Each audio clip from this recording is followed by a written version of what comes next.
కర్రీలోకి అన్నం వండుతున్నాను. 3 గ్లాసుల బియ్యానికి 3 చెక్కలు వేసి ఇలా మిక్సీ పట్టుకుని 1కి 2 గ్లాసులు పాలు తీసుకోవాలి. ఇప్పుడు వేసుకోవాలి.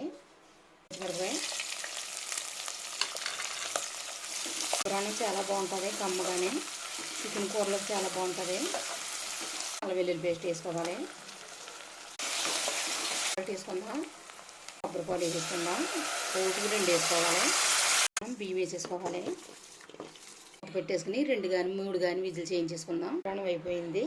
ఇందులో కొంచెం కొత్తిమీర. చల్లారిన తర్వాత తిప్పుకుంటే మెతుకులా ఉంటుంది. కొబ్బరి అన్నం మన స్పెషల్. సంతసిగురు ఇలా మీరు కూడా ట్రై చేయండి. ఈ వీడియో కనుక మీకు నచ్చినట్లయితే లైక్ చేయండి, షేర్ చేయండి, కామెంట్ చేయండి, సబ్స్క్రైబ్ చేయండి.